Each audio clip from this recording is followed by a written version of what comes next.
Assalamualaikum warahmatullahi wabarakatuh. Hello my friend, my name is Fadila Delendra Ramadini. I am from group 1. Okay, I will explain material about heat in the body. The first material, the concept of heat and cold in the body. Body temperature. Jadi, kita akan bahas suhu tubuh. Suhu tubuh merupakan keseimbangan antara panas yang dihasilkan oleh tubuh dengan panas yang hilang dari tubuh. The next, balance between the heat produced by the body with heat lost from the body. Heat is produced in the body through metabolism, with a chemical reaction in all body cells. Food and the main source for metabolism. The amount of energy asked for metabolism is in the metabolic rate. Energy is basic concept in physics, the physics of the human body. Energy is very important. All body activity, including thinking, using energy. Energy changes in the world, such as lifting a roll, if riding bicycle, only partly represents small total energy as in the body. Panas diproduksi di dalam tubuh melalui metabolisme, yang merupakan reaksi kimia pada semua sel tubuh. Makanan merupakan sumber bahan bakar yang utama bagi metabolisme. Jumlah energi yang digunakan untuk metabolisme adalah laju metabolik. Energi adalah suatu konsep dasar dalam fisika. Dalam fisika tubuh manusia, energi merupakan hal yang sangat penting. Seluruh aktivitas tubuh, termasuk berpikir, adalah hal yang menggunakan energi. Perubahan energi menjadi kerja, seperti mengangkat suatu beban atau mengendarai sepeda, hanya mencerminkan sebagian kecil penggunaan energi total di tubuh kita. Okay, the next material, normal body temperature. Cold and heat can be separated. Jadi pada tubuh manusia itu memiliki suhu normal berkisar sekitar 36 derajat Celcius sampai 37 derajat Celcius. Akan tetapi pada pagi hari bisa berkurang sampai 36.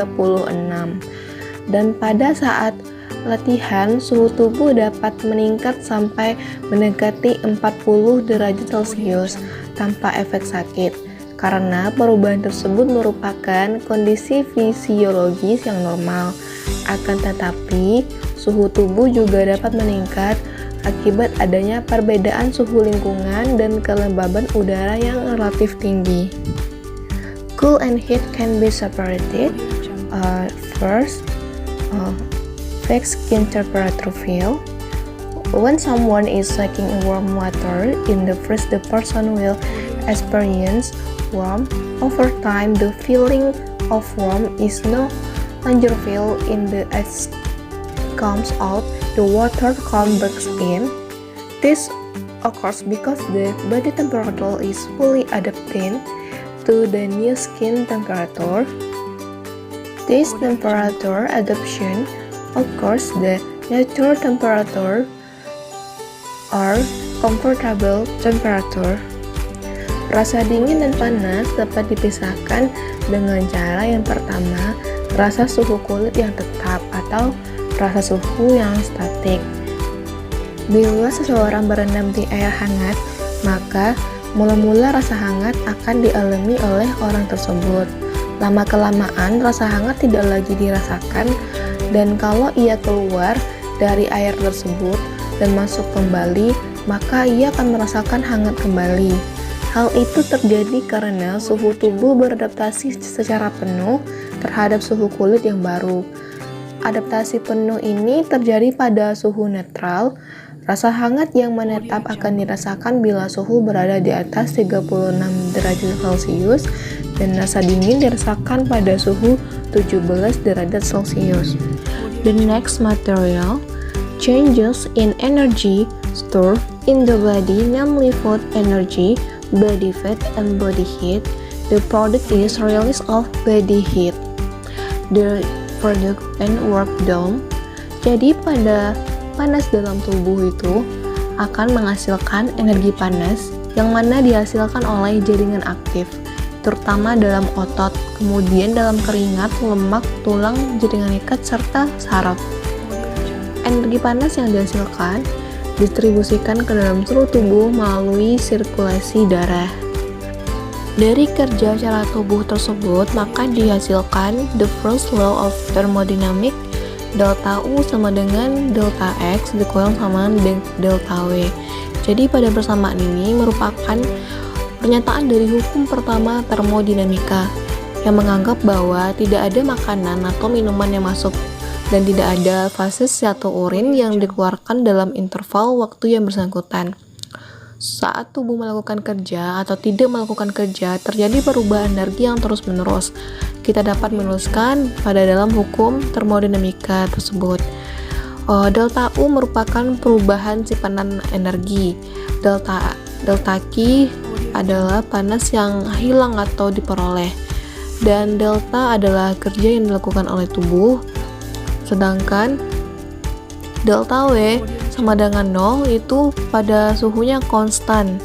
Secara umum akan kehilangan panas ke lingkungannya apabila suhu lingkungan lebih rendah, sehingga delta Q sama dengan negatif. Oleh karena itu, delta juga negatif yang menunjukkan penurunan simpanan energi. Body heat balance transfer atau keseimbangan panas pada gambar dapat kita lihat itu adalah cara tubuh kita untuk menyeimbangkan panas terhadap lingkungan.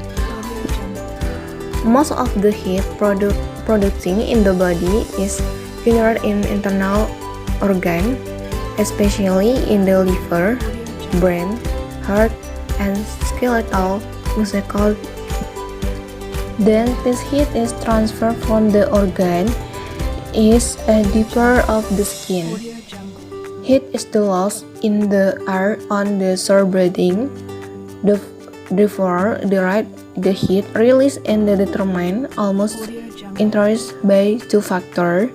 The one factor, how quickly heat and can be conducted from the wherein the heat and the generated in body core to the skin. 2. How quickly heat and the can be transferred from the skin the surrounding environment. Jadi sebagian besar produksi panas dalam tubuh itu dihasilkan oleh organ yang ada dalam tubuh, terutama dalam hati, otak, jantung, dan otot rangka. Selama kerja, panas ini dihantarkan dari organ-organ tersebut ke jaringan yang lebih dalam, seperti ke kulit. Panas hilang ke udara dan sekitarnya. Oleh karena itu, laju pelepasan panas ditentukan hampir ke seluruh tubuh. Faktornya ada dua. Yang pertama yaitu seberapa cepat panas yang dapat dikonduksi dari tempat panas dihasilkan dalam inti tubuh ke kulit. Yang kedua, seberapa cepat panas kemudian dapat dihantarkan dari kulit ke lingkungan sekitarnya. Pada gambar dapat kita lihat pada tubuh manusia dapat mengeluarkan energi panas, yang mana energi itu keluar dari proses radiasi, konduksi, evaporasi, dan konveksi. The first, kita akan bahas dulu yang radiation. Jadi pada radiasi ini, tubuh manusia memancarkan gelombang panas ke seluruh tubuh. Radiasi itu merupakan mekanisme kehilangan panas paling besar pada kulit sebesar 60% atau 15% ke seluruh mekanisme yang kehilangan panas. Radiasi dikatakan sebagai emisi panas dari permukaan benda yang hangat dalam bentuk gelombang yang panas yang merambat.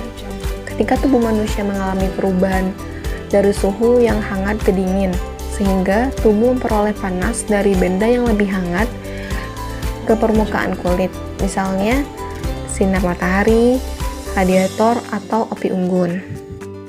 Kita dapat menggunakan persamaan dari Stefan Boltzmann, yaitu H sama dengan E sigma A T pangkat 4. H adalah radiavisitas kalor, E merupakan emisivitas, sigma merupakan konstanta Stefan Boltzmann, A merupakan luas daerah, T merupakan suhu. Conduction. is heat transferred due to direct export to the skin to the object around the body.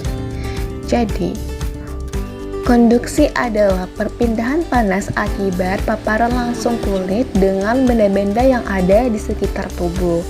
Biasanya, proses kehilangan panas dengan mekanisme konduksi sangat kecil. Sentuhan dengan benda yang umumnya memberikan dampak kehilangan suhu yang lebih kecil karena ada dua mekanisme. Yang pertama, kecenderungan tubuh untuk terpapar langsung dengan benda relatif jauh lebih kecil daripada paparan dengan udara. Cepat tidaknya konduksi berlangsung pada bahan yang dikhususkan dalam pembahasan konduktivitas termal. Istilah ini merupakan suatu konstanta pada persamaan konduktivitas kalor, yaitu H sama dengan Ka T2 dikurang T1 per L. H merupakan konduktivitas kalor, A merupakan luas daerah bahan, K merupakan koefisien konduktivitas termal, T adalah suhu dalam Kelvin atau Celcius, L merupakan panjang logam. Evaporation. Water evaporation from the skin can facilitate the transfer of body heat. Jadi, evaporasi merupakan penguapan air dari kulit. Setiap 1 gram air mengalami evaporasi akan menyebabkan kehilangan panas tubuh sebesar 0,58 kilokalori. Pada kondisi individu tidak yang berkeringat, mekanisme evaporasi berlangsung sekitar 450-600 ml per hari. Hal ini menyebabkan kehilangan panas terus-menerus dengan kecepatan 12-16 kalori per jam. Teman-teman dapat melihat pada gambar itu adalah a figure balance between heat production and heat output. As long as skin temperature is here, the image temperature, heat electron radiation and conduction flow for the ambient temperature, higher the body temperature, the body absorption to temperature from the environmental radiation and conduction. Selama suhu kulit lebih tinggi daripada suhu lingkungan, panas hilang melalui radiasi dan konduksi. Namun ketika suhu lingkungan lebih tinggi dari suhu tubuh, tubuh memperoleh suhu dari lingkungan melalui radiasi dan konduksi. Pada keadaan ini, satu-satunya cara tubuh melepaskan panas adalah melalui evaporasi. Convection. Convection can be felt when the body is exposed to cooling from the wind for the environment. Fenomena konveksi dapat kita rasakan pada tubuh yang terkena dingin dari angin atau lingkungan. Lapisan udara yang berdekatan dengan kulit akan segera digantikan oleh udara baru secara jauh lebih cepat dari keadaan normal. Jadi, tubuh yang mengalami demam biasanya kan kita mengompres dengan air panas. Kenapa kita harus menggunakan air panas saat mengompres? Hal ini agar pori-pori yang ada pada kulit kita terbuka dan panas pada tubuh dapat melakukan metabolisme. Apabila kita mengompres tubuh kita menggunakan air dingin, panas tubuh tidak akan bermetabolisme dengan baik dan ini menyebabkan sulit kembali ke suhu normal. Jadi apabila ada pertanyaan mengompres tubuh itu sebaiknya dengan air dingin atau air hangat, jawabannya adalah air hangat. Karena dengan air hangat dapat membuka pori-pori pada kulit kita dan kulit dapat bernafas dengan baik karena tubuh dapat melakukan metabolismenya. Jadi pada konveksi ini ada penyataan HC sama dengan KC dikali AC, TS dikurang TA. Pengeluaran panas melalui konveksi yaitu HC. KC merupakan parameter yang bergantung pada gerakan udara. AC adalah luas permukaan efektif, TS adalah suhu kulit, TA merupakan suhu udara. Dalam keadaan istirahat, KC dapat sekitar pada 2,3 kalori per meter kuadrat Concept poikiloderm and homopoikiloderm. The first, cold-blooded animal, poikiloderm. Poikiloderm animal is animal that is highly dependent of the temperature using external environment to increase the body temperature. The thing is the causes the animal to be unable to generate a heat for the body because the blood from the poikiloderm animal is usually mixed with clean body and dirty blood. Jadi pada hewan yang berdarah dingin atau hewan poikiloderm ini sangat bergantung pada suhu di lingkungannya untuk meningkatkan suhu tubuhnya karena panas yang dihasilkan dari keseluruh merupakan sistem metabolismenya hanya sedikit. Jadi dia bergantung kepada suhu lingkungan. Suhu tubuh pada hewan ini berubah sesuai dengan suhu lingkungannya. Hewan ini akan aktif bila suhu lingkungan panas dan akan pasif atau diam bila suhu lingkungannya rendah atau dingin. Jadi hewan berdarah dingin ini dapat kita temukan pada spesies Pisces, amfibi, reptil. Jadi hewan-hewan spesies tersebut adalah hewan-hewan yang berdarah dingin. Hal yang menyebabkan hewan tersebut tidak dapat menghasilkan panas yang cukup untuk tubuhnya karena adalah darah dari hewan poikiloderm ini biasanya bercampur antara darah bersih dan darah kotor. Hal ini disebabkan karena belum sempurnanya katup pada jantung hewan tersebut. Warm-blooded animal atau homotherm animals in lowest body temperature come from the producing of heat in the body, which is a byproduct is disease metabolism. Jadi pada hewan berdarah panas merupakan hewan yang memproduksi panasnya sendiri dari dalam tubuhnya.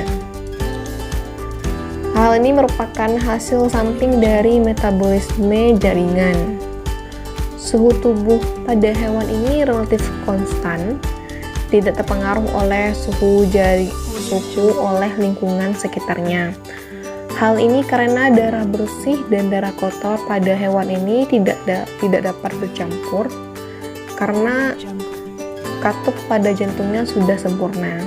Berbeda dengan hewan yang berdarah dingin tadi, hewan yang berdarah dingin tadi itu katupnya belum sempurna sehingga memerlukan suhu dari lingkungannya. Sedangkan kalau yang hewan yang berdarah panas, katupnya telah sempurna sehingga suhu dikeluarkan langsung oleh tubuhnya sendiri.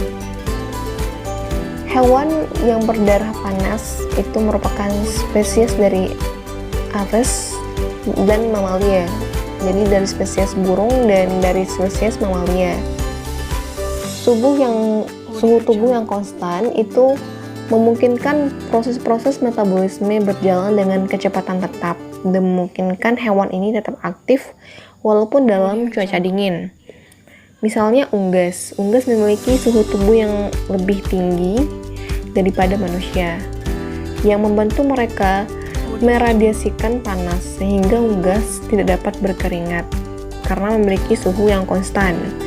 Tubuh akan mengandung energi panas yang simpanannya pada dasarnya konstan selama kita hidup. Namun, saat aktivitas metabolik terhenti atau hewan tersebut mati, panas simpanan akan terus menurun dengan kecepatan tertentu sampai tubuh sama dinginnya dengan suhu lingkungan. Oleh karena itu, suhu tubuh pada seseorang yang baru meninggal dapat digunakan untuk memperkirakan bahwa dia telah meninggal atau belum. Oke, materi tentang konsep kalor dalam tubuh telah selesai, maka saatnya kita melakukan latihan, yaitu latihan soal yang ada ditampilkan di video dan di PPT. Teman-teman dapat melihat soalnya pada PPT atau video yang ditampilkan. Okay, thank you for attention. Wassalamualaikum warahmatullahi wabarakatuh.